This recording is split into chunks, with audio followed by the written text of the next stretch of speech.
అదే మరి primary sector అవన్నీ తీసుకొని సెక్టర్ల వారిగా కూడా ఫైనలైజ్ చేశాం. డిస్ట్రిక్ట్ విజన్ డాక్యుమెంట్ కూడా తయారు చేసి రేపు తొందరలోనే కలెక్టర్స్ కాన్ఫరెన్స్ పెట్టి ఆ రోజు దీన్ని ఇనాగరేట్ చేస్తున్నాం. అక్కడి నుంచి కలెక్టర్స్ని అధికార యంత్రాంగాన్ని సమన్వయం చేసి సమాయత్తం చేసి ఏ విధంగా ముందుకు పనులు తీసుకుపోవడానికి చాలా క్లియర్గా టార్గెట్స్ పెట్టుకొని ముందుకు పోతాం. ఇక్కడ మీరు చూస్తే ఒక్కొక్క జిల్లాలో ప్రైమరీ సెక్టర్ ఎక్కువ ఉంది, ఇంకో పక్క కొన్ని మేజర్ ఇన్ఫ్రాస్ట్రక్చర్, ఇండస్ట్రియల్ కారిడార్స్ ఇలాంటివి ఏమేమి అవసరమో వర్కౌట్ చేయడం.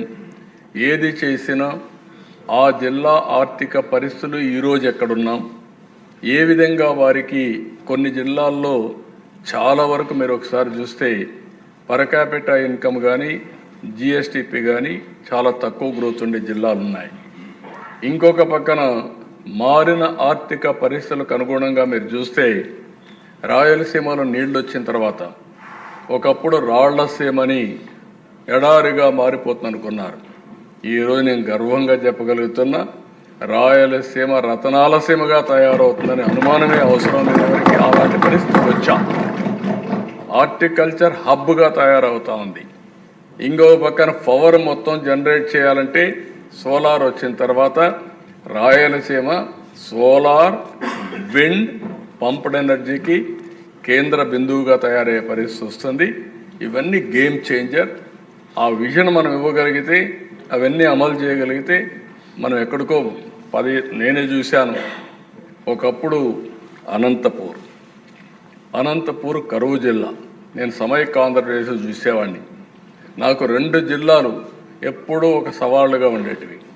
కడప జిల్లాలో నీళ్లు ఉండేటివి కానీ అనంతపూర్లో తక్కువ వర్షపాతం పడేది. రెండోది మహబూబ్నగర్ కూడా పక్కనే కృష్ణా నది పోతుంది కానీ నీళ్లు ఉండేటివి కాదు. ఈ రెంటిపైన ఎక్కువ కాన్సన్ట్రేట్ చేశాం. కొన్ని జిల్లాలు ఉన్నాయి, ఈరోజు విజయనగరం ఉంది, నీళ్లు ఉన్నాయి. శ్రీకాకుళం ఉంది, నీళ్లు ఉన్నాయి.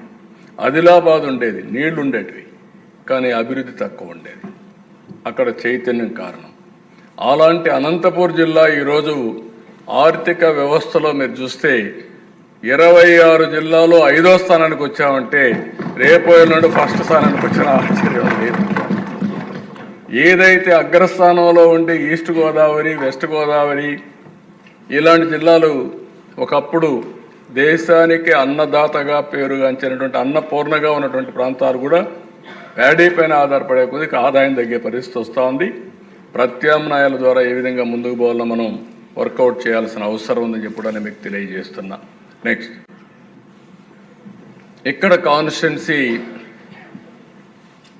175 కాన్స్టిట్యున్సీలు డెవలప్మెంట్ నీడ్స్ని బట్టి ఏ విధంగా వర్కౌట్ చేయాలనో, key physical and infrastructure requirements కానీ ఈ విజన్ తయారు చేయాలంటే ఏమేం కావాలి, ఈ 5 ఏళ్లలో మనం ఏం చేస్తాం. 1 ఇయర్ అయింది, ఇంక 4 సంవత్సరాలు ఉంది. రాబోయే రోజుల్లో ఏ విధంగా ఈ విజన్, ఈరోజు మీరు తయారు చేసిన విజన్ని భావితరాలకు కూడా ఒక ఆదర్శంగా తయారు కావాల్సిన అవసరం ఉంది. అందుకే ఇక్కడ మీరు చూసినప్పుడు 4 కాన్స్టిట్యున్సీలు మేము తయారు చేశాం. ఆ 4 కాన్స్టిట్యున్సీలు రఫ్గా కుప్పం, పిఠాపురం, మంగళగిరి, ఉరవకొండ మీకు అందరికి కూడా పెన్ డ్రైవ్ ఇచ్చాం. అది చూసుకున్న తర్వాత ఒక నిర్దిష్టమైన టైంలో మేమంతా కూడా మీకు ఆఫీసర్స్ గారు అందరినీ ఇస్తాం. తయారు చేసిన తర్వాత మీరు కూడా కూర్చొని ఆ విజన్ డాక్యుమెంట్ తయారు చేస్తే తద్వారా రాబోయే రోజుల్లో మీరు అమలు చేయడానికి మెకానిజం కూడా ఎస్టాబ్లిష్ చేస్తున్నాం. నెక్స్ట్, ఇక్కడ కీ కాంపోనెంట్స్ మీరు విజన్ తయారు చేసుకోవడానికి overview Swarnandhra vision 2047, constituency level planning, constituency vision path, key strengths, concerns and opportunities.